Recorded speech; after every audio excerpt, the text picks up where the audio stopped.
Hello everyone, આપ સર્વનું ફરીથી સ્વાગત છે નવા લેક્ચર સાથે. તો આ લેક્ચરમાં આપણે જે લાસ્ટ લેક્ચરમાં થિયરી ભણેલી પૃષ્ઠતાણની, પરપોટા અને બૂંદની, ત્યારબાદ જે કેપેલરી ભણેલા તેના દાખલા આપણે આજે સોલ્વ કરીશું. તો મોસ્ટલી આમાંથી નોર્મલ દાખલા જ પૂછાય છે. થોડાક કોન્સેપ્ટ ક્લિયર હોય બધા દાખલા મોસ્ટલી આવડી જાય છે.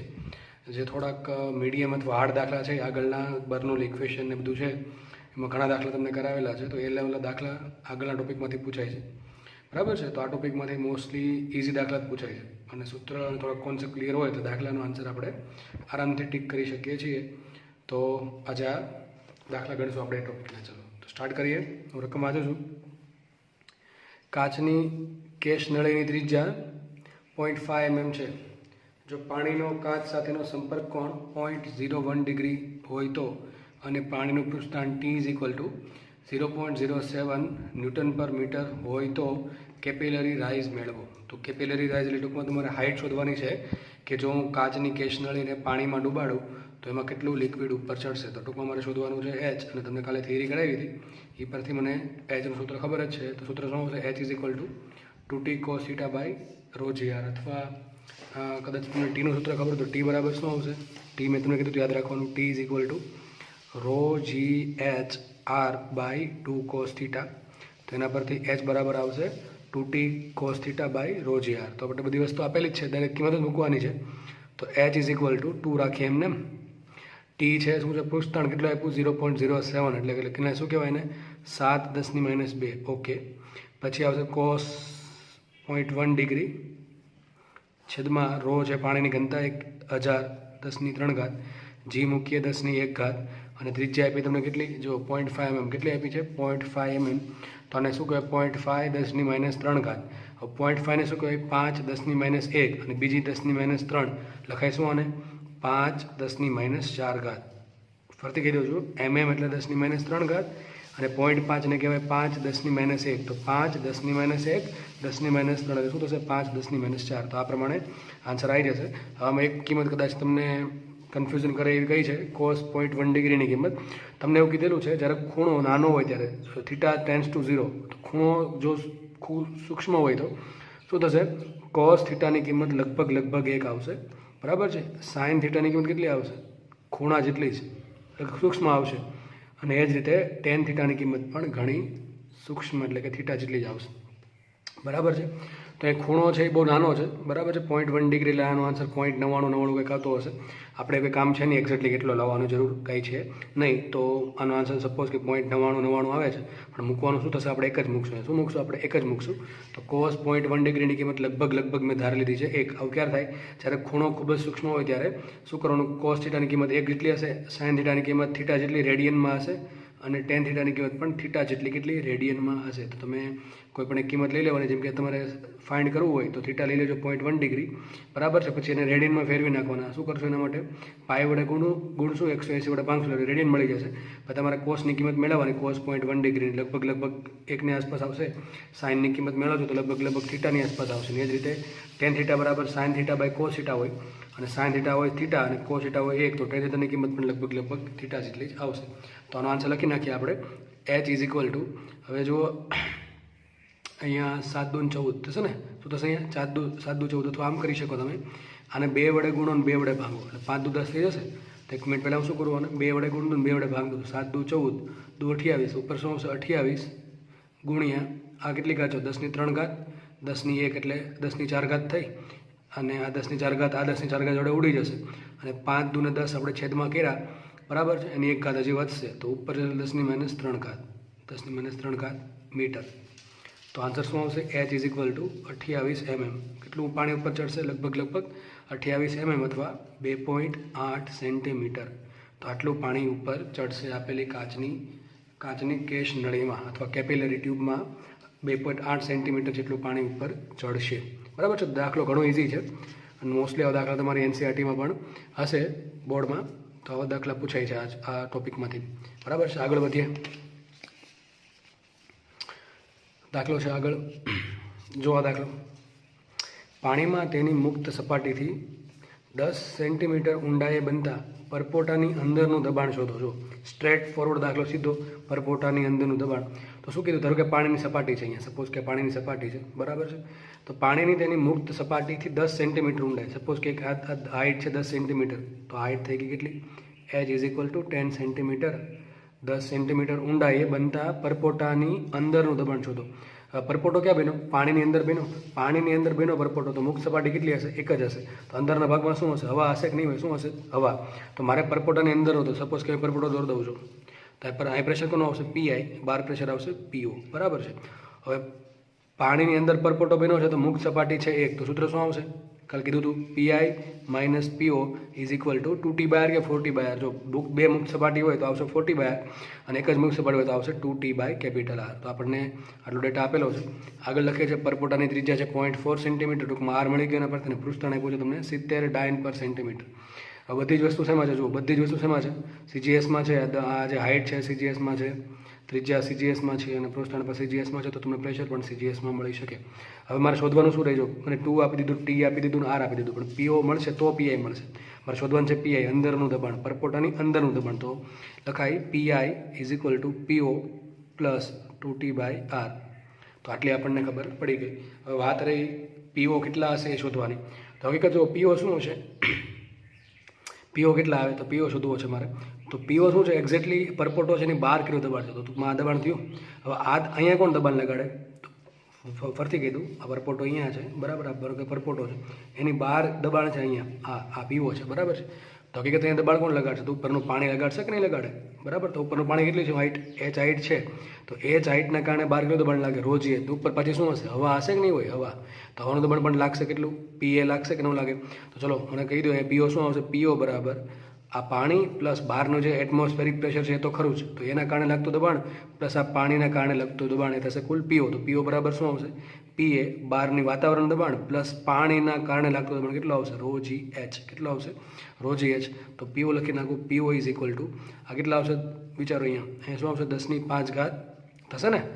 આપણે કેટલું એટમોસ્ફેરિક પ્રેશર કેટલું લઈએ, એક એટીએમ લઈએ, એક એટીએમ એટલે શું થાય 1.01 અને લગભગ લઈએ 1 લઈએ એટલે શું આવશે 10⁵ પાસ્કલ. પાસ્કલ શું કહેવાય, ન્યૂટન પર મીટર સ્ક્વેર પ્લસ રો. હવે મારે બધા આન્સર મૂકવાના છે સીજીએસમાં. તો એક કામ કરું, રોને શેમાં ફેરવું છું, પાણીની ઘનતા શેમાં થાય, સીજીએસમાં મૂકો. પાણીની ઘનતા કેટલી આવશે, 1, કેટલી આવશે 1, બરાબર છે.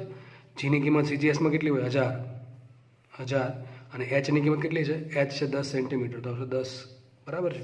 તો પીઓ ઇઝ ઇક્વલ ટુ, હવે આપણે એક કામ કરીએ, આ છે ન્યૂટન પર મીટર સ્ક્વેર, એસઆઈ એકમમાં છે ને આ સીજીએસમાં છે, તો આપણે કામ કરીએ આને હું સીજીએસમાં ફેરવી દઉં. તો ન્યૂટનને શું થાય, 10⁵ ડાયન, તો 10⁵ એમને રહેશે ઇન્ટુ ન્યૂટનને શું કહેવાય, 10⁵ ડાયન, બરાબર છે, છેદમાં મીટર સ્ક્વેરને શું કહેવાય, 10⁴ સેન્ટીમીટર સ્ક્વેર પ્લસ અહીંયા શું આવશે 10⁴ આ આવશે ડાયન પર સેન્ટીમીટર સ્ક્વેરમાં, શેમાં આવશે, ડાયન પર સેમી સ્ક્વેરમાં, કારણ કે એકમ સીજીએસ લીધા છે. ફરીથી કીધું પાણીની ઘનતા સીજીએસમાં થશે 1, જેની કિંમત હોય 9.8 અથવા 10 મીટર પર સેકન્ડ સ્ક્વેર. તમે એને કન્વર્ટ કરશો સીજીએસમાં તો એ તો આરામથી આવડી જશે. એટલે કે 9.8 મીટર પર સેકન્ડ સ્ક્વેર એટલે શું થશે, 9.8 ગુણ્યા મીટરને કન્વર્ટ કરો સેન્ટીમીટર એટલે 10⁵ છેદમાં સેકન્ડ સ્ક્વેર રહેશે એમને, એટલે ટૂંકમાં થઈ જશે 980 અથવા 1000 અને એચ છે 10. આટલું થઈ ગયું. હવે જો અહીંયા 10⁵ 10ની ઉપર 5 ઘાત છે, નીચે 10⁴ તો ઉપર 10⁴ વધશે. તો પીઓ શું આવશે, 10⁶ પ્લસ 10⁴. તો આપણે એક કામ કરીએ, मतलब 10⁴ કોમન કાઢું તો શું વધશે, 10⁵ પ્લસ 1 એટલે કેટલું આવશે, લગભગ જુઓ કેટલું આવશે, 10⁵. આ થઈ ગયા 100 ને કે 101, તો શું આવશે 1.01 10⁶ ડાયન પર સેમી સ્ક્વેર. તો આ થઈ ગયું બહારનું દબાણ, પરપોટાની બહારનું દબાણ. ફરીથી કહી દઉં છું, અમે જે આપણે પ્રેશર પાસ્કલમાં લઈએ, તો તમે ધારો તો આખો દાખલો તમે પહેલાં શરૂઆતથી જ એસઆઈમાં ગણી શકો છો, છેલ્લે જેમાં આન્સર આપ્યો હશે એમાં કરી શકો છો. મારા મતે રકમ તમને આખી સીજીએસમાં આપેલી છે, એટલા માટે આપણે મારા મતે આન્સર પણ સીજીએસમાં જ આપ્યો હશે, એટલા માટે સીજીએસમાં ગણું છું. જો આખો આન્સર એસઆઈમાં હોય તો તમે બે રીત છે, આખો દાખલો પહેલેથી જ એસઆઈમાં ગણી શકો છો, અથવા છેલ્લે આન્સર સીજીએસમાં લાવીને પછી એને એસઆઈમાં ફેરવો તો પણ આન્સર આવી જશે. તો આટલી ખબર બધાને પડી ગઈ હશે, બરાબર. અહીં 10⁶ પ્લસ 10⁴, એમાંથી મેં 10⁴ કોમન કાઢી દઈએ, શું આવશે 10⁵ પ્લસ 1, બરાબર. તો આ પ્રમાણે દાખલો થયો છે. તો મુખ્ય કિંમત તો પીઆઈ બરાબર શું આવશે, પીઆઈ બરાબર પીઓ પ્લસ 2t/r. હવે એક કામ કરીએ, પીઓની કિંમત તો મળી ગઈ મને 1.01 10⁶ ડાયન પર સેમી સ્ક્વેર. એક કામ કરું, 2t/r ની કિંમત શોધી નાખો. તો 2t/r is equal two two રાખીએ એમને એમ. ટી શું છે? ટી તો ટી છે પૃષ્ઠાણ. કેટલું છે પૃષ્ઠાણ? 70 ડાયન પર સેન્ટીમીટર આવશે 70. ઓકે. અને ત્રિજ્યા કેટલી છે? ત્રિજ્યા છે જો ત્રિજ્યા આપેલી છે 0.4 સેન્ટીમીટર. કેટલી છે? 0.4. આને શું કહેવાય? 4 × 10⁻1. તો લખો શું આને? 4 × 10⁻1 આ આવી ગયું. માટે 2t/r કેટલા આવશે? 2t/r ઇઝ ઇક્વલ ટુ જુઓ. હવે જુઓ અહીંયા કેટલા આવશે? 2/4 તો નીચે 2 વધશે. 70 ભાગ્યા 2 કેટલા થાય? 35 ને 35 ઉપર જશે 10⁻1 જશે ઉપર તો શું થશે? ગુણ્યા 10 શું આવશે? આ 350. કેટલા આવશે? 350. તો એટલે સોરી 1 મિનિટ અહીં ભૂલ છે. અહીંયા 10⁴ તો 10⁴ આવશે. સોરી શું આવશે? 10⁴ આવશે. 10⁴ ગુણ્યા 101 એટલે શું થશે? અરે સોરી અહીં 1.01 10⁶ જ આવશે. My mistake. 10⁶ જ આવશે. ઓકે, આગળ વધીએ. તો છેલ્લે લખીને કે પી આઈ ઇઝ ઇક્વલ ટુ, તો પી આઈ કેટલા આવે આપણે લખી દઉં અહીંયા. તો પી આઈ ઇઝ ઇક્વલ ટુ શું આવશે અહીંયા? પીઓ plus 2t/r is equal two પીઓ શું આવશે? પીઓ આવશે આટલી કિંમત 1.01 અથવા 101 ગુણ્યા 10⁴. બરાબર ને? લખાય કે ન લખાય? આને લખી શકો 1.01 10⁶ અથવા 101 10⁴ પ્લસ 2t/r ની કિંમત કેટલી આવી છે? 350 આટલી આવી છે. હવે ડાયરેક્ટલી સરવાળો થશે નહીં, તો આપણે એક કામ કરવું પડશે. 10⁴ અહીંયા પણ લાવવી પડશે. તો એક કામ કરું, આને લખું 101 10⁴ પ્લસ આને શું લખાય? 0.0350 10⁴. બરાબર કે નહીં? અહીંયા પોઈન્ટ છે અત્યારે. બરાબર, એક પોઈન્ટ અહીંયા છે. તો 1 2 3 અને 4 પોઈન્ટ કાપશો એટલે તારે શું લખાય? 10⁴. બરાબર છે? તો 4 અહીંયા ગુણ નાખો તો શું થાય? 350. તો આ પ્રમાણે લખી શકાશે. તો જો અહીંયા પણ 10⁴ છે, અહીંયા પણ 10⁴ છે. 10⁴ કોમન લઈ લો તો શું આવશે? 101 પ્લસ 0.035 10⁴.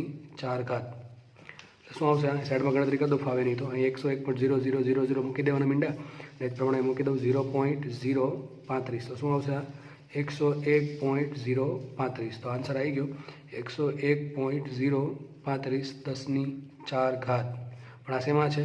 સીજીએસમાં શું થાય? ડાયન પર સેન્ટીમીટર સ્ક્વેર પાસ્કલનું સીજીએસ.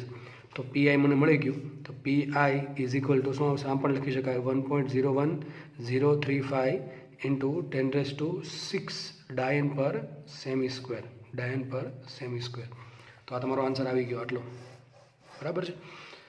તો પીઆઈ કરતાં પીઓ કરતાં પીઆઈ બહુ વધારે મોટું નહીં હોય, થોડોક જ તફાવત હશે. બરાબર, તમે જોઈ શકો છો પીઓ કેટલો છે? પીઓ છે 1.01 10⁶ ને આ કેટલો આવ્યું? 1.01035 10⁶. તો પીઆઈમાં અને પીઓમાં બહુ ઝાઝો ફરક હોય નહીં. પણ હા, એ વાત તો પાકી છે, પીઓ કરતાં પીએ હંમેશા થોડુંક ભલે પણ મોટું તો હશે જ. બરાબર છે? આટલી બધી ખબર પડી ગઈ. કદાચ ઘણા થાય સર આન્સર એસઆઈમાં લખવો છે તો એ પણ કરી દઉં છું. તો પીઆઈ ઇઝ ઇક્વલ ટુ આ લખી નાખ્યું 1.01035 10⁶. બરાબર છે? ઇન્ટુ આ ડાઇન છે, ડાઇનને ફેરવીએ ન્યૂટનમાં તો શું થાય? 10⁻5 ન્યૂટન છેદમાં સેન્ટીમીટર સ્ક્વેરને ફેરવીએ મીટર સ્ક્વેરમાં તો 10⁻4 મીટર સ્ક્વેર. ઉપર -5 નીચે -4 તો ઉપર -1 વધશે તો પીઆઈ લખાશે. PI is equal two 1.01035 into 10⁵ newton પર મીટર સ્ક્વેર અથવા પાસ્કલ. તો આન્સર શેમાં આવી ગયો આન્સર તમારો એસઆઈમાં. જે પણ તમને ડિજિટમાં જે પણ યુનિટમાં તમને આન્સર માંગે એટલું એ તમારે લાવવો પડે. બરાબર? દાખલો આ પણ ઇઝી છે. બરાબર છે? સિમ્પલ સૂત્ર છે પીઆઈ માઇનસ પીઓ ઇઝ ઇક્વલ ટુ 2t/r અથવા 4t/r. તો અહીંયા 2t/r એટલા માટે આવ્યું છે કે પરપોટો છે એ પાણીની અંદર જ જન્મેલો છે. બરાબર? એમાં જ ઉત્પન્ન થયેલો છે. તો એના માટે મુક્ત સપાટી એક જ હોવાના કારણે અહીંયા આપણે પીઆઈ માઇનસ પીઓ બરાબર 2t/r લીધું છે. જો તમને એમ કીધું કે પરપોટો ભાઈ હવામાં છે તો અહીંયા આવત 4t/r. બરાબર? તો આટલી બધાને ખબર પડી હશે. તો નેક્સ્ટ આપણે દાખલો ગણીએ. આગળનો ક્વેશ્ચન છે સ્મોલ આર ત્રિજ્યાના સ્મોલ એન ટીપા ભેગા થઈને કેપિટલ આર ત્રિજ્યાનું એક મોટું ટીપું બનાવે તથા જો આ પ્રવાહીનું પૃષ્ઠાણ કેપિટલ ટી હોય તો વિમુક્ત થતી ઉર્જા શોધો. બરાબર? કેટલી ઉર્જા મુક્ત થાય એ શોધવાનું છે. તો મેં તમને આનું પણ એક સૂત્ર આપેલું છે કે પૃષ્ઠાણની વાત હોય ને વિમુક્ત થતી ઉર્જાની વાત હોય તો તમને કીધું હતું પૃષ્ઠાણ ટી બરાબર થાય F/L. એ ક્યારે વપરાય? બળ અને લંબાઈની વાત હોય તો. બીજું સૂત્ર છે ટી ઇઝ ઇક્વલ ટુ ઉર્જા છેદમાં એરિયા E/A. એ ક્યારે વપરાય? જ્યારે ઉર્જાની વાત હોય તો.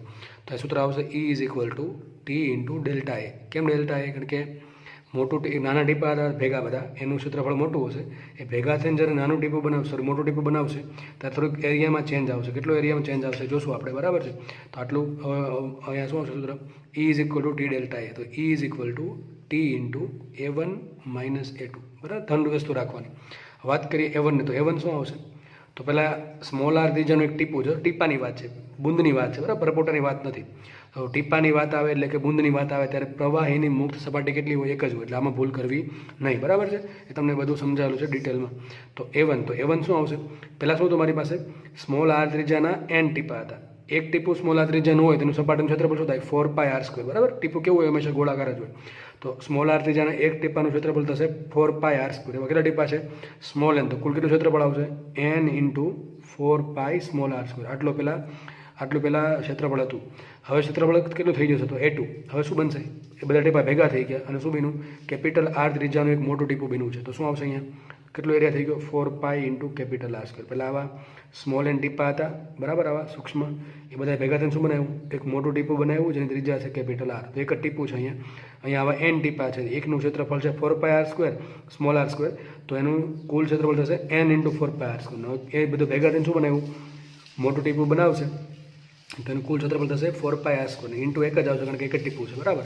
તો લખી દઉં છું E = T × શું આવશે અહીંયા? n × 4πr² છે -4πr². આટલું થઈ ગયું. આટલું બધાને ખબર પડી ગઈ હશે. સૂત્ર, આ જે સૂત્ર છે ડેલ્ટા એ વાળું કાલે સમજાવેલું હતું, બરાબર. જ્યારે એરિયામાં ચેન્જ આવે ત્યારે આટલી ઉર્જા કાં તો કાર્ય કરવું પડે કાં તો ઉર્જા મુક્ત થશે. તો એ ઉર્જા મુક્ત થશે તો E = આમાંથી કોમન શું આવશે? 4π કોમન કાઢી લઉં છું. તો 4π કોમન આવશે તો અહીં શું આવશે? 4πt n × r² - r². તો આ તમારો આન્સર આવી ગયો છે. આટલો જ આન્સર છે, બરાબર. દાખલો જો કે હજુ આગળ થઈ શકે છે, એ હું ગણાવું છું. તો એક કામ કરીએ. હવે જુઓ, મેં તમને સમજાવેલું છે કે જ્યારે સ્મોલ ટીપાની વાત હોય એટલે કે બુંદની વાત હોય તો બુંદના અંદરના ભાગમાં શું હોય? કદ હશે. તો તમને કીધું છે કે જે આ જે સ્મોલ n ટીપાનું કદ છે, ભેગા થઈને આ બધા બે ટીપા ભેગા થઈ ગયા, બરાબર, એને મોટું ટીપું બનાવ્યું. તો આજે આટલા ટીપાનું કદ છે એ શું થશે? એક મોટા ટીપાનું કદ. તો લખીએ આગળ. જો તમને ઓપ્શનમાં આટલો આપ્યો તમે આ ટીક કરી શકો છો, બરાબર. કદાચ હું એક આગળ લઈ જાઉં છું, તમને ખબર પડી છે કેમ લઈ જાઉં છું. જો કદાચ ઓપ્શનમાં A આપેલું હોય તો એ પણ સાચું છે, તો એના માટે આપણે ગણતરી કરવી પડશે. જુઓ તો શું લખાય? સ્મોલ n નાના ટીપાનું કદ, સ્મોલ n નાના ટીપાનું કદ બરાબર શું થશે? એક મોટા ટીપાનું કદ, બરાબર. તો ખબર જ છે તમને.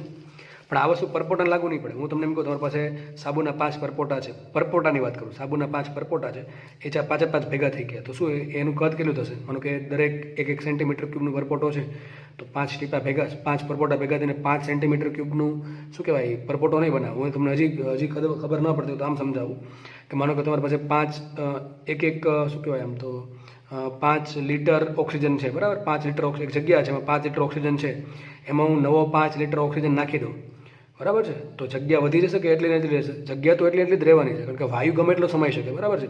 એમ એની ઘનતા વધતી જશે, કદ એમ રહેશે પણ ઘનતા વધતી જશે. તો આ વસ્તુ પરપોટાને કોઈ દિવસ ભૂલથી પણ લાગુ પડવી નથી. કોને લાગુ પડશે? આ ઘન વસ્તુને લાગુ પડે અથવા ટીપા અથવા બુંદને લાગુ પડે. તો સ્મોલ n ટીપાનું કદ બરાબર એક મોટા ટીપાનું કદ. તો સ્મોલ n એમ રાખીએ. નાના એક ટીપાનું કદ શું છે? તો નાના ટીપાની ત્રિજ્યા છે સ્મોલ r, તો એનું કદ શું થાય? 4/3πr³ સ્મોલ r³ = એક મોટા ટીપાનું કદ, મોટા ટીપાની ત્રિજ્યા કેપિટલ R હોય તેનું કદ શું થાય? 4/3 કેપિટલ R³, 4/3πr³, બરાબર છે. તો 4/3 ઉડી જશે, વચ્ચે શું માટે? n × r³ = r³. તો આટલું થઈ ગયું કે ના થયું? બરાબર છે. તો આ ઇક્વેશનમાં હું યુઝ કરું છું. તો મારી પાસે ઇક્વેશન ઉપર અહીંયા છે. આ ઇક્વેશન કયું છે? E = 4πt nr² - r². જો ઓપ્શનમાં આપેલું હોય તો તમે ટીક કરી શકો છો.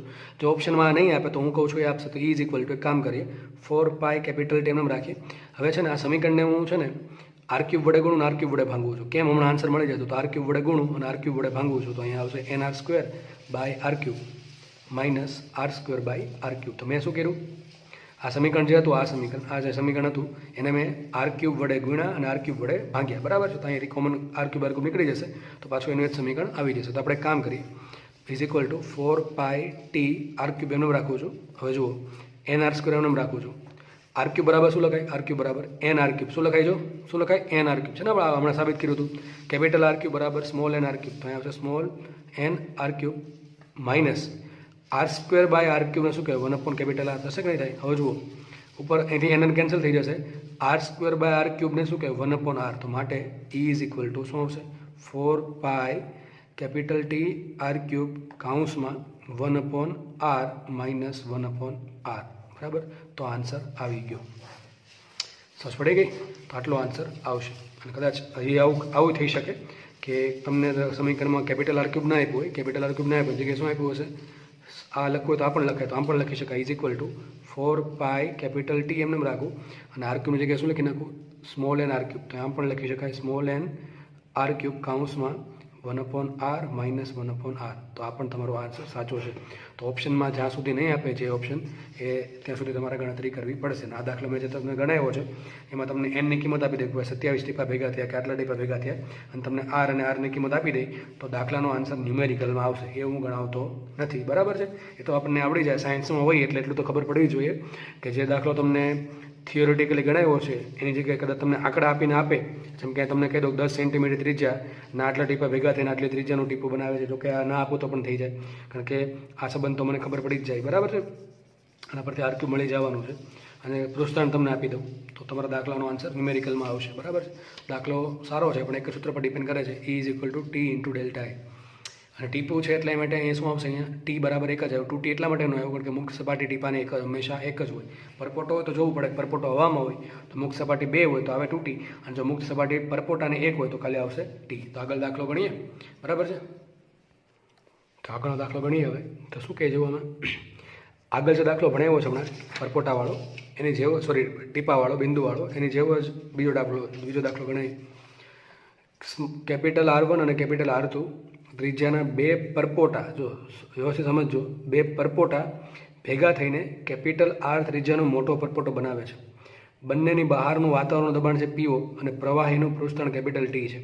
પરપોટાના ભેગા થવાની પ્રક્રિયા સમતાપી હોય તો, બરાબર, તમારો ક્વેશ્ચન છે પરપોટાના ભેગા થવાની પ્રક્રિયા કેવી છે, સમતાપી હોય તો P = P કૌંસમાં R1³ + R2³ - R³ = XT કૌંસમાં R² - R1² - R2² મળે છે. તો x બરાબર કેટલા હશે, આગળ લખેલ છે કે પરપોટા હવામાં લેવા, સપોઝ ધારો કે આ ડેટા આપેલો છે આટલો, અને કોઈ પણ તમને ચોખવટ ના પડે પરપોટા વિશે તો યાદ રાખવું, પરપોટાની કોઈ ચોખવટ ના પડે પરપોટો પ્રવાહીની અંદર છે કે પ્રવાહીની બહાર છે, એની ફરક શું પડે. જો પ્રવાહીની અંદર હોય તો મુક્ત સપાટી હશે એક જ, અને જો પ્રવાહીની બહાર હોય એટલે કે હવામાં હોય તો મુક્ત સપાટી હશે 2. તો જ્યારે કોઈ ચોખવટ પડેલી ના હોય તો હંમેશા પરપોટાને બહાર હવામાં લઈ લેવું. તો દાખલો ગણીએ. હવે આગળના દાખલામાં જેમ આપણે આ સ્ટેપ મૂક્યું હતું કે સ્મોલ એન નાના ટીપાનું કદ બરાબર એક મોટા ટીપાનું કદ, એવું પરપોટામાં મૂકી શકશું નહીં, કારણ કે મેં તમને કીધું હતું પરપોટાની અંદર હવા છે. હવે તમારી પાસે 1 લીટર હવા હોય, એમાં બીજી 1 લીટર હવા નાખો તો 2 લીટર હવા ના થાય. માનો કે તમારી પાસે એક રૂમ છે, એ રૂમમાં માનો કે શું કહેવાય 5 લીટર હવા છે, એમાં તમે બીજી 5 લીટર હવા નાખો તો રૂમનું કાંઈ કદ નહીં વધે. હવાનું કદ એનું રહેશે, પણ હવાનું દળ વધી જશે, એટલે ટૂંકમાં એની ઘનતા વધશે, પણ કદ કેવું રહેશે, રૂમના કદ જેટલું જ રહેશે. એટલે આ જે સૂત્ર છે કદવાળું કે આટલું કદ બરાબર આટલું કદ, એ વાયુને લાગુ પડે નહીં. તો તેના માટે કીધું છે પ્રક્રિયા સમતાપી છે. તો આ પણ શબ્દ બહુ મહત્વનો છે. પ્રક્રિયા સમતાપી હોય તો મેં તમને એક ચાવી આપેલી છે પતંગ બહુ ચગે, એના પરથી આપણે બોઇલનો નિયમ યુઝ કરી શકીએ, TPV પરથી, બરાબર છે. તો સમતાપી પ્રક્રિયા માટે બોઇલનો નિયમ યુઝ કરીએ. હવે એના માટે જુઓ, માનો કે પહેલાં મારી પાસે શું હતું, એક R1 ત્રિજ્યાનો પરપોટો હતો, R1 ત્રિજ્યાનો પરપોટો હતો, બીજો એક હતો R2 ત્રિજ્યાનો પરપોટો, બંને ભેગા થઈને શું બનાવે છે, એક કેપિટલ R ત્રિજ્યાનો પરપોટો. હું આમાં નહીં વાપરી શકું કે આ પરપોટાનું કદ પ્લસ આ પરપોટાનું કદ બરાબર મોટા પરપોટાનું કદ, એવું થશે નહીં, બરાબર છે. તો ડાયરેક્ટલી એ યુઝ કરવું નહીં, એટલે મેં 2 શબ્દોની અંડરલાઈન કરી છે, એક તો પરપોટા અને એક છે પ્રક્રિયા સમતાપી. હવે જો આની અંદર શું હશે, PI હશે, આની અંદર શું હશે, PI હશે, બાર PO હશે, બાર ત્રણેયમાં PO કેવું રહે, સરખું જ રહેશે. કેમ કારણ શું છે, દરેક ટીપું હવામાં છે, બહારનું દબાણ શું હશે, વાતાવરણ દબાણ હશે, પણ અંદરનું દબાણ કેવું હશે, અલગ અલગ હશે. ચલો સૂત્ર શું બનશે, PI - PO = હવે પરપોટો જો હવામાં હોય તો એના માટે 2 મુક્ત સપાટી હોય તો સૂત્ર આવશે 4T/R, અને જો પરપોટો પાણીની અંદર હોય તો બીજા કોઈ લિક્વિડની અંદર હોય તો એના માટે મુક્ત સપાટી એક જ હોય તો આવશે 2T/R. અને પરપોટો હવામાં છે ને કંઈ ચોખવટ નથી પાડી, ચલો નથી પાડી, પણ મેં અત્યારે કહી દઉં છું કે પરપોટો હવામાં છે તો મુક્ત સપાટી આવશે 2, તો શું સૂત્ર આવશે 4T/R પરથી. ચલો આના માટે લખીએ તો PI શું લખાય, PI = PO + 4T/R લખાય કે નહીં આવું. ચલો આપણે આના માટે લખીએ. તો આને કહી દઉં છું P1, શું કહી દઉં છું, આ PA ને કહી દઉં આના માટે P1. તો P1 = અને બારનું દબાણ કેટલું, PO પ્લસ 4 એમનેમ T એમનેમ, ત્રીજા કેટલી છે R1, આટલી ખબર પડી ગઈ. ચલો આના માટે જે અંદરનું દબાણ છે ને કહી દઉં છું P2, શું કહી દઉં છું P2, તો લખાઈશું P2 = PO. તો દરેકની બહારનું દબાણ PO જ છે, અંદરનું દબાણ અલગ અલગ છે. અલગ અલગ શું કામ છે, દરેકનું મટીરિયલ તો સરખું જ છે, દ્રવ્ય સરખું છે, પૃષ્ઠતાણ TT સરખું થશે, પણ ત્રિજ્યા અલગ અલગ હોવાના કારણે બહારનું અંદરનું દબાણ અલગ અલગ આવશે, બરાબર છે. એટલે દરેકની ત્રિજ્યા અલગ અલગ હોવાના કારણે અંદરનું દબાણ અલગ અલગ મળશે. સપોઝ આને કીધું P1, આને કીધું P2 અને સપોઝ આને કહી દઉં છું P3 અથવા સિમ્પલ P કહી દઉં છું. આને કીધું P2, આ કીધું છે P1. તો P2 શું મળશે? PO પ્લસ 40/R2 ને શું મળશે? 40/R2.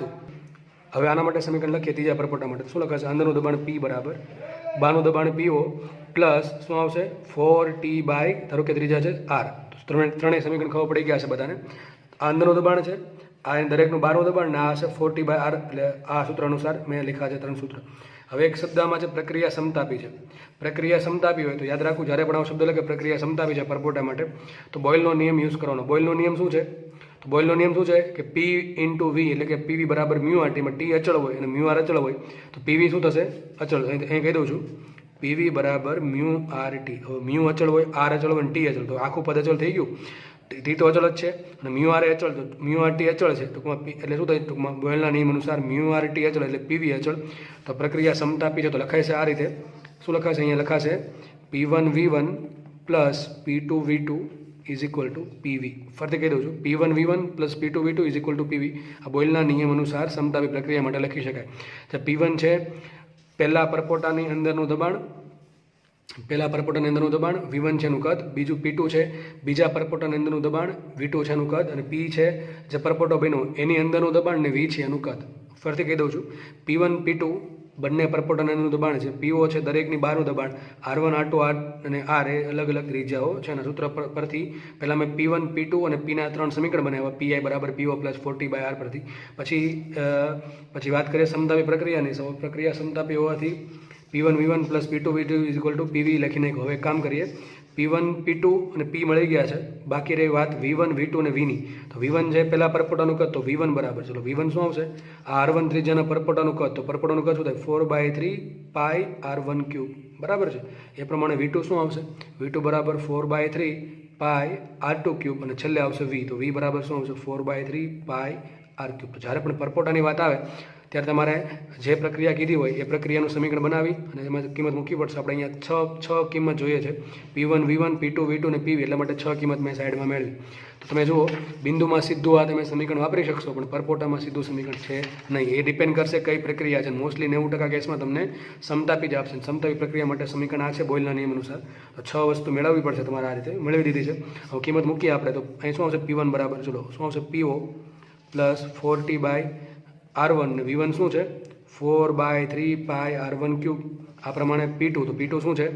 PO પ્લસ 4T/R2 અને કદ છે V2 કેટલું? 4/3πR2 cube is equal two PV શું છે? PV, તો PV બરાબર શું આવશે? જો PV બરાબર આવશે અહીંયા P0 પ્લસ આ 40/R કાઉન્સમાં V શું આવશે? 4/3πR cube. આવું થશે બરાબર છે. હવે સમીકરણ જોઈને એવું લાગે છે કે દરેકમાંથી 4/3π, જો 4/3π બધામાંથી શું આવશે? કોમન આવશે. તો પાછળના પેજ પર હું 4/3π કોમન કાઢી દઉં છું બરાબર બધામાંથી. સમીકરણ લખીએ ફરીથી આપણે. તો દરેકમાંથી આ 4/3π ઉડી જશે અહીંથી અહીંથી ને અહીંથી બરાબર છે. તો શું આવશે અહીંયા? P0 પ્લસ 40/R1 કાઉન્સમાં આવશે અહીંયા R1 નો ઘન બરાબર છે. પ્લસ અહીંયા શું આવશે?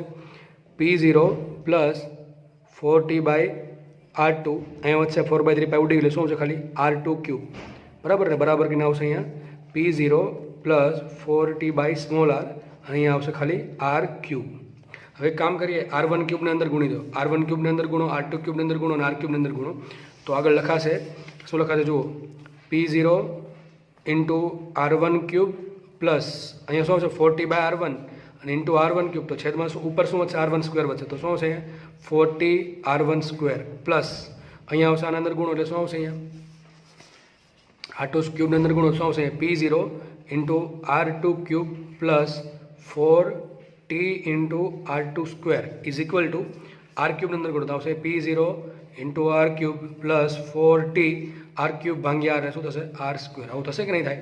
હવે કામ કરીએ, PO વાળા બધા પદ ભેગા કરી દે.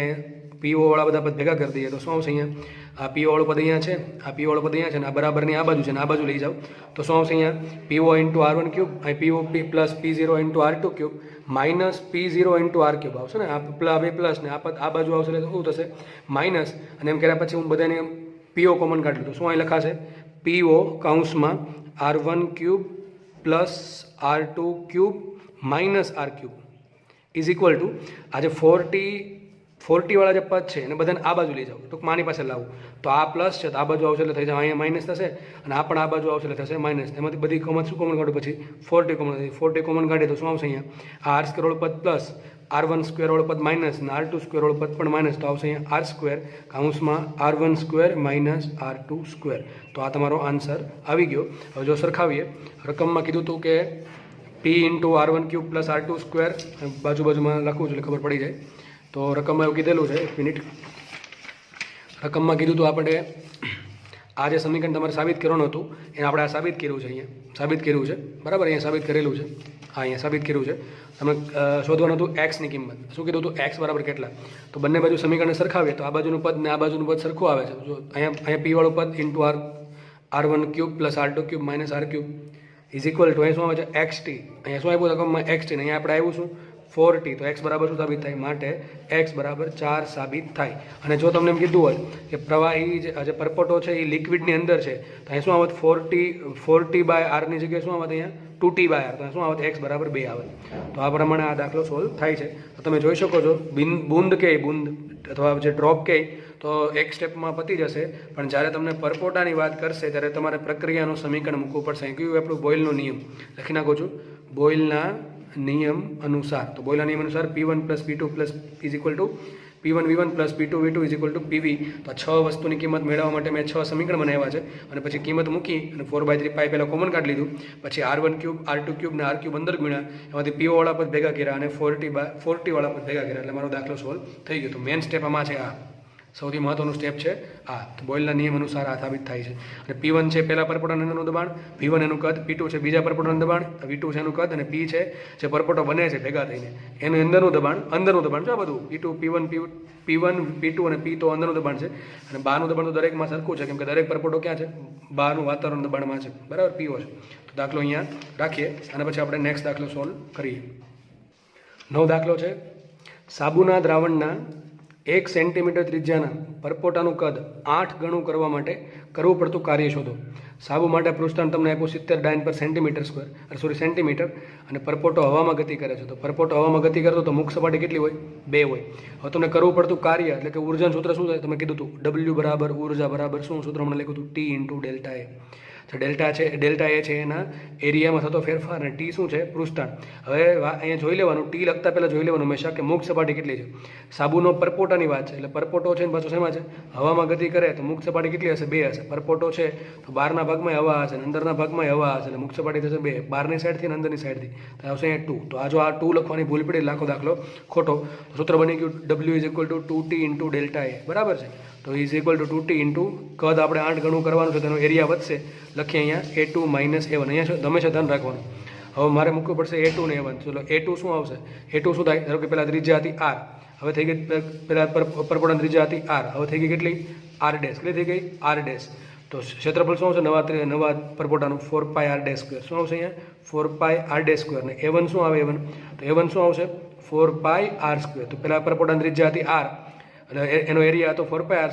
હવે એનું કદ 8 ગણું થયું છે, તો ત્રીજા થઈ ગઈ સપોઝ કે r ડેશ, એનું કદ ક્ષેત્રફળ આવશે 4πr². તો મૂકી દઈએ કિંમત અહીંયા, તો શું આવશે? 2t એમને આવશે ને a2 શું આવશે? 4πr² minus 4πr². એક કામ કરીએ, અહીંથી 4π કોમન કાઢીએ. શું કોમન કાઢીએ? 4π કોમન કાઢી લો. અહીંથી ફરીથી કહું છું, અહીંથી 4π કોમન કાઢશું તો 4π × 2t શું આવશે? 8πt. 4π × 2 એટલે 8π × t. લખું છું, માટે W = 8π × કેપિટલ T કૌંસમાં આવશે r² માઇનસ r². દાખલો ગણવા માટે મારે r² અને r² ની કિંમત મૂકવી પડે. હવે એના માટે ક્લુ આપેલો છે કે કદ 8 ગણું થાય છે. તો જુઓ, માનો કે કદ 8 ગણું થતું હોય, તમને કહી દીધું છે કદ 8 ગણું થાય છે, તો પહેલાં જેટલું કદ હતું એના કરતાં નવું કદ કેટલું હશે? 8 ગણું હશે. તો સપોઝ કે નવું કદ છે v2, તો v2 બરાબર શું લખાય? 8 ટાઈમ્સ v1. જો તમને હકીકતે અહીંયા ઘણા દશા તમે આ તો સૂત્ર યુઝ ના કરી શકો, બુંદ માટે જ ચાલે. ભાઈ આ ચોખ્ખું કીધું છે કે પરપોટાનું કદ 8 ગણું થાય છે, તો પહેલાં જેટલું પરપોટાનું કદ હતું એના કરતાં નવું કદ 8 ગણું હશે, તો v2 બરાબર શું આવશે? 8 ટાઈમ્સ v1. v2 શું થાય? તો કે 4/3 πr³ ઇઝ ઇક્વલ ટુ 8 એમને રાખીએ, અને પહેલાં ત્રિજ્યા હતી r, તો એનું કદ થશે 4/3 πr³. તો મને આ 4/3 પાઈ ઉડી ગયા, એટલે શું વધશે અહીંયા? r³ is equal to 8 times r³. બે બાજુ વર્ગમૂળ કાઢીએ તો શું આવશે આર ડેશ બરાબર 2 ટાઈમ્સ આર. આ તો આમને ખબર પડી જાય, આ વાંચીને ખબર પડી જાય કે ભાઈ કદ 8 ગણું થાય છે. કદ 8 ગણું ક્યારે થાય? ત્રિજ્યા ડબલ થાય તો. કેવી રીતે? ત્રિજ્યા ડબલ થાય. હવે કદ કોના પર ડિપેન્ડ કરે? ઘન પર ડિપેન્ડ કરે. તો બેનો ઘન શું થાય? 8. એટલા માટે જોઈને ખબર પડી જવી જોઈએ. અથવા ખબર ન પડતી તો ધીમે ધીમે ખબર પડવા મળશે. જો 27 ગણું કીધું તો ત્રિજ્યા થાય 3 ગણી. 8 ગણું કીધું છે તો ત્રિજ્યા થશે ડબલ. તો ચલો મને સમજ મળી ગયો કે નવી ત્રિજ્યા છે નવા પરપોટાની કેટલી હશે? નવી ત્રિજ્યા જે હશે એ પહેલાંની ત્રિજ્યા કરતાં શું થશે? ડબલ થશે. આ કિંમત છે, આ જે કિંમત અહીંયા મૂકી દે. હજી કહી દઉં છું, પરપોટાનું નવું કદ છે એ પહેલાં પરપોટા કરતાં 8 ગણું છે. તો કદનું સૂત્ર શું આવે? હંમેશા યાદ રાખો, પરપોટો ગોળો કે બિંદુ બધા માટે કદ આવશે 4/3 પાય આર ક્યુબ, ક્ષેત્રફળ આવશે 4 પાય આર સ્ક્વેર, કારણ કે એ ગોળા જેવું જ આવશે. તો કદ આવશે 4/3 pi R dash cube is equal to 8 એમને રાખીએ. અને V1 શરૂઆતનું કદ છે 4/3 પાય આર ક્યુબ. 4/3 પાય ઉડી ગયા તો નવી ઘનતાનો ઘન બરાબર 8 ગુણ્યા જૂની ઘનતા એટલે કે આરનો ઘન. અને પરથી આપણે ઘનમૂળ કાઢશે તો R dash is equal to 2r મૂકી દઈએ. કિંમત અહીંયા માટે W is equal to 8 pi capital T into R dash શું મૂકીએ? આર ડેશ મૂકીએ શું છે? 2r નો વર્ગ. અહીં જો વર્ગ મૂકવાનો છે ને તો બે બાજુ સ્ક્વેર કરો શું થશે? R dash square is equal to 4 times R square. તો અહીં શું છે? 4r square minus R square. માટે W is equal to 8 pi capital T into 4r square minus R square 3r square બરાબર છે. તો શું આવે? માટે W is equal to 8 24 pi T R square. તો ઘણી વખત દાખલો તમને આવો પણ પૂછે. અહીંયા તમને ન્યુમેરિકલ ડેટા આપેલો છે તો આપણે ડેટા મૂકીને કિંમત લાવીએ. હવે જો અહીંયા શું કીધું છે? સાબુના દ્રાવણમાં ત્રિજ્યા કેટલી આપી? 1 સેન્ટીમીટર આપી છે. ત્રિજ્યા છે 1 સેન્ટીમીટર, એનું પૃષ્ઠાંક છે 30 ડાયન પર સેન્ટીમીટર. ટૂંકમાં બધી વસ્તુ CGS-માં છે તો આપણે આન્સર પણ CGS-માં જ લાવશું. માટે W ઇઝ ઇક્વલ ટુ 24 એમ રાખીએ, 24 ઇન્ટુ પાય એમ રાખીએ ઇન્ટુ એનું જે પૃષ્ઠાંક છે કેટલું છે? 30 છે. કેટલું છે? 30. તો અહીંયા આવશે into 30 into 24 pi T into R square. તો આર કેટલું છે? જો આર છે 1 સેન્ટીમીટરનો વર્ગ, 1નો વર્ગ. આવું થશે કે નહીં થાય? બરાબર છે. હવે મુખ્ય કિંમત માટે W ઇઝ ઇક્વલ ટુ શું આવશે? તો 24 ગુણ્યા પાય મૂકીએ 3.14 ગુણ્યા 30 થશે કે નહીં થાય? તો સિમ્પલ તમારે ગુણાકાર કરવાનો છે. નાના આન્સર શેમાં આવશે? કાર્યનો એકમ શું થાય? કાર્યનો CGS એકમ અર્ગ. શું થાય? અર્ગ. જૂલ ને અર્ગ. આ ત્રુટિવાળા ચેપ્ટરમાં શરૂઆતમાં ભણાવેલું છે. આનો ગુણાકાર કરવાનો છે તો એક કામ કરી દઈએ. આજે પેલા મીંડું છે ને, અથવા એક કામ કરો, આ પ્રમાણે કરી શકો છો. હવે જો હું રફલી આન્સર લખું હોય તો મારી પાસે કેલ્સી નથી અને ઓછા સમય મારે આન્સર લખવો હોય તો શું કરું? જો આ 3 તેરી 9 શું થશે? આ 3 તેરી 9. આ મીંડું ઘડી ભૂલી જાઓ. આ 3 તેરી 9 ના શું થાય? 14 તેરી 42. લગભગ કેવું થાય? 9.42 જેવું થાય. શું થાય? આ 9.42 જેવું થાય. એટલે એક કામ કરું, 9.42 નહીં લઉં અને લગભગ 10 લઈ લઉં. શું લઈ લઉં? 10. તો આ 3.14 ગુણ્યા 3નો આન્સર લગભગ આવશે 10 જેટલો. 10 ગુણ્યા 10 એટલે થઈ ગયા 100. 100 એટલે આવશે 2400. કેટલો આવશે રફલી આન્સર? 2400. અને મારો આન્સર લગભગ એનાથી ઓછો થોડોક આવે એટલે લખું છું હું લગભગ 2380 જેવો. તો 2380 અર્ગ. આ રફલી છે, મને એક્ઝેક્ટલી નહીં ખબર કે કેલ્સીમાં કેટલો આન્સર આવે છે. તમે કેલ્સી મારીને જોઈ લેજો કે કેટલો આન્સર આવે છે. મારા મતે આન્સર આટલો આવશે. તો આન્સર આવી ગયો 2400 અર્ગ. બરાબર છે. આ આન્સર આવી ગયો શેમાં? અર્ગમાં. અર્ગને શું કહેવાય? ન્યૂટન પર મીટર સ્ક્વેરની જગ્યાએ શું કહેવાય? અને ડાયન પર સેન્ટીમીટર સ્ક્વેર. બરાબર છે. જૂલ, સોરી એક મિનિટ. જૂલને શું કહેવાય? Newton into metre. સોરી, જૂલને કહેવાય ન્યૂટન ઇન્ટુ મીટર. તો અર્ગને શું કહેવાય? અર્ગ બરાબર આવશે ડાયન ઇન્ટુ સેન્ટીમીટર. તો શું આવશે? ડાયન ઇન્ટુ સેન્ટીમીટર. બરાબર છે. તો તમારો આન્સર આવી ગયો 2380 અર્ગ જેટલો આન્સર આવશે. તો દાખલો આપણે ઇઝી હતો. બરાબર છે. મેન શું ખબર પડી ગઈ સૂત્રમાં. અને આગળ જો તમે 2 ભૂલી જશો તો તમારા આન્સર લગભગ 1100 સમથિંગ આવશે. 1150 આસપાસ, 1190 જેવો ખોટો આન્સર આવશે. એટલે જો તમને એમ કીધું હતું એક જ શબ્દ ખાલી ચેન્જ કરી નાખો કે પરપોટો પાણીમાં ગતિ કરે છે, તો પછી તમારો આખો દાખલો ચેન્જ કરવો પડશે. અહીં 2 નહીં આવે તો આન્સર તમારો આવશે 1190ની આસપાસ. બરાબર. અહીંયા પરપોટો હવામાં ગતિ કરતો હોવાથી 2 મુખ સપાટી છે એટલા માટે આન્સર 2380 આસપાસ અથવા 2400 જેટલો આન્સર આવે છે. બરાબર છે. નવો દાખલો ગણીએ. આગળનો દાખલો છે, એક પાત્રમાં ભરેલી હવાનું દબાણ 10⁵ પાસ્કલ છે. ઓકે. તેમાં રહેલા સાબુના પરપોટાની ત્રિજ્યા છે 10⁻⁴ મીટર. આ પાત્રની હવાનું સમતાપી સંકોચન કરતાં પરપોટાની ત્રિજ્યા અડધી થતી હોય તો પાત્રની હવાનું નવું દબાણ કેટલું હશે? સાબુનું પૃષ્ઠાંક 0.03 ન્યૂટન પર મીટર છે. ઓકે, ચલો તો દાખલો ગણીએ આપણે. પહેલાં ડાયાગ્રામ દોરી દઉં. માનો કે એક પાત્ર છે. મારી પાસે આ પાત્ર છે. બરાબર. આ પાત્ર છે. એમાં શું ભરેલી છે? પાત્રમાં ભરેલી હવા. તો એની અંદર હવા છે. હવાની અંદર એક પરપોટો, સપોઝ કે આ પરપોટો છે. સમજ પડી કે એની ત્રિજ્યા કેટલી છે? શરૂઆતમાં કેપિટલ આર છે. કેટલી છે? કેપિટલ આર છે. આ જે હવા છે એ પાત્રમાં ભરેલી હવાનું દબાણ કેટલું છે? તો બહારનું દબાણ પીઓ કેટલો આવશે? પીઓ પહેલાં છે 10⁵ પાસ્કલ. કેટલું છે? પીઓ છે 10⁵ પાસ્કલ. અને આ જે પરપોટો છે ત્રિજ્યા છે 3⁻⁻⁴ મીટર. એનું તમને પૃષ્ઠણ પર આપી દીધું. સાબુનું પૃષ્ઠણ છે 0.03 ન્યૂટન પર મીટર. તો મને એક વાત કરો, આ પરપોટાની અંદર કેટલું દબાણ છે? મળે કે ના મળે? મળે. ચલો સપોઝ કે આ પરપોટો જે છે એની અંદરનું દબાણ છે પીઆઈ. કેટલું છે? પીઆઈ. તો શરૂઆતમાં પીઆઈ કેટલું હશે? હવે તો પીઆઈ બરાબર શું આવશે? પીઓ પ્લસ કાં તો 2T/r આવશે, કાં તો આવશે 4T/r. હવે લેવાનું કયું? 2T/r લેવાનું, 4T/r લેવાનું ડિસાઇડ કરવું પડશે આપણે મુક્ત સપાટી પરથી. તો સાબુનો પરપોટો છે, બરાબર? સાબુનો પરપોટો તો અંદરના ભાગમાં હવા હશે અને એની બહાર શું છે? હવા જ છે. જો પાત્રની અંદર હવા છે, બરાબર? તો અહીંયા પણ હવા છે, અંદર પણ શું છે? એર છે. એટલા માટે શું આવશે? બે મુક્ત સપાટી થઈ ગઈ. સૂત્ર આવશે 4T/R. તો પહેલાં મને પીઆઈ મળે કે ના મળે? ચલો પીઆઈ. તો પીઆઈ બરાબર શું આવશે? પીઆઈ બરાબર પીઓ કેટલા છે? 10⁵ પ્લસ 4 એમ રાખીએ ઇન્ટુ ટીની કિંમત કેટલી છે? ટીની કિંમત તો જુઓ ટી કેટલા આપ્યા? 0.03. શું કહેવાય? 3⁻². શું કહેવાશે આને? 3⁻². બરાબર છે ને? પૃષ્ઠ કેટલું આપ્યું? 0.03. 3⁻². અને આર કેટલા છે? 3⁻⁴.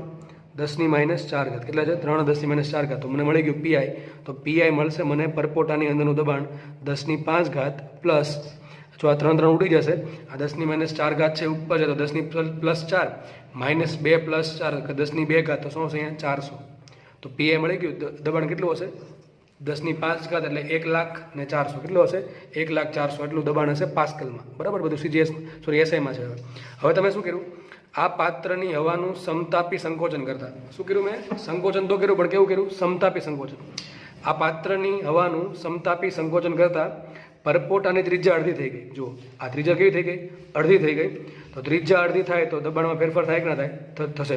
તો પાત્રની હવાનું નવું દબાણ કેટલું હશે? જુઓ પહેલાં અમારી પાસે પરપોટો હતો આ રીતે, એની ત્રિજ્યા હતી કેપિટલ આર, અંદરનું દબાણ છે પીઆઈ. હવે મેં આનું શું કર્યું? સમતાપી સંકોચન કર્યું. તો ત્રિજ્યા થઈ ગઈ અડધી. અને ત્રિજ્યામાં ફેરફાર થાય તો અંદરનું દબાણ પણ ફેરફાર થાય. માનો કે અંદરનું દબાણ થઈ ગયું છે પી. કેટલું થઈ ગયું છે? પી. ચલો તો આ પીનો સંબંધ મળે કે ના મળે? ચલો મળે. કઈ રીતે મળશે સંબંધ? વિચારો.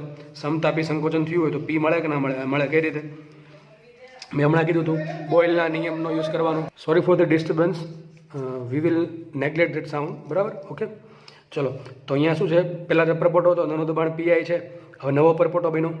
પરપોટો થોડીક ત્રિજ્યા ઘટી ગઈ, અડધી થઈ ગઈ. દબાણ ધારો કે છે અંદરનું દબાણ છે પી. હવે સંકોચન કેવું છે? સમતાપી સંકોચન હોય તો શું કીધું મેં? બોયલના નિયમ અનુસાર P1 V1 = P2. તો આપણે કામ કરીએ. શું લખીએ અહીંયા?